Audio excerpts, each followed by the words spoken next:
നിന്റെ ആളെ ഒന്ന് വിളിക്കേ.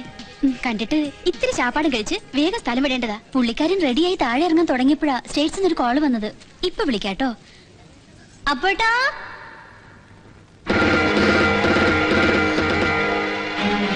എന്തായാലും പുള്ളിക്കാരൻ ഇങ്ങനെ ഈ വേഷത്തിൽ എന്നും ഇടാറുള്ള പാന്റും കോട്ടും മാറ്റി ഒരു നാടൻ വേഷത്തിൽ എല്ലാവരും മുന്നിൽ വരാന്ന് അപ്പോട്ട് എന്നോട് നേരത്തെ പറഞ്ഞിരുന്നു.